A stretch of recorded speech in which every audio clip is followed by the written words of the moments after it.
Well, there certainly was a lot of anticipation entering NRG Stadium today, especially after the Texans got that big win against the 49ers last week. But quickly, the Texans understood why the Broncos have the #1 defense in the red zone. The Broncos defense, for the 13th consecutive game, preventing an opening touchdown on the opening series. And then right after that, when the Texans were on their second offensive series, it was 1st and goal right here in the end zone, 2nd and goal, 3rd and goal at the 1, and the Broncos defense held stout.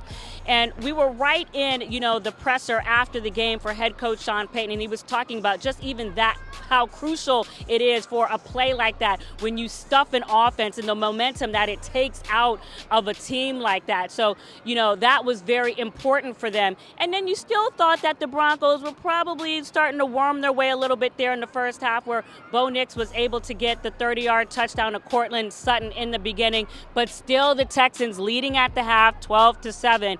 But in the second half, you began to understand why Bo Nix is showing to be the quarterback that he is under the tutelage of Sean Payton, particularly when they gained the confidence, scoring 33 points against the Giants, a week before, and then coming in here and having 11 points in the fourth quarter.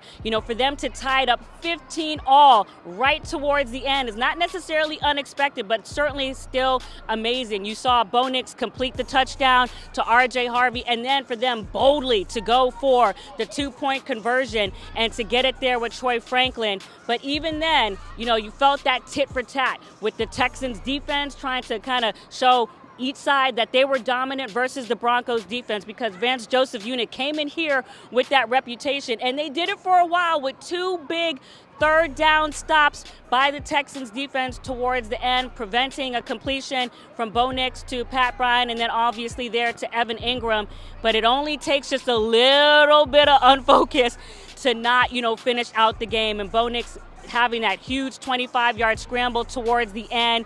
And, people in the press box, including my videographer behind the camera, just knew we were going to overtime. But Bo Nix, having a different idea and putting this one away there at the end. So a very disheartened locker room. We were just in there listening to the Houston Texans talk. But I think that they were resilient, knowing that, this really just means that we have things to clean up, not that we're not capable or that we can't keep up. And finally, there were Houston Texans in the locker room just talking about the big hit to C.J. Stroud.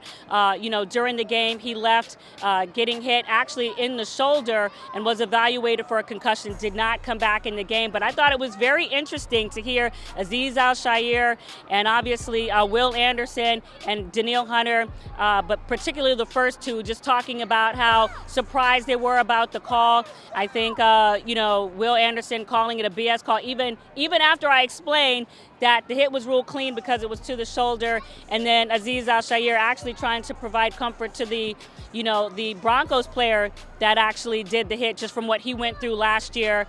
But again, I think when they have an opportunity to look back at it, at home, I don't know if their emotions will shift or what have you. But unfortunately for the Texans, quarterback C.J. Stroud did not return to the game. Will Anderson did say he saw him in the locker room afterwards. He was smiling, so maybe that's an indication that he'll be okay.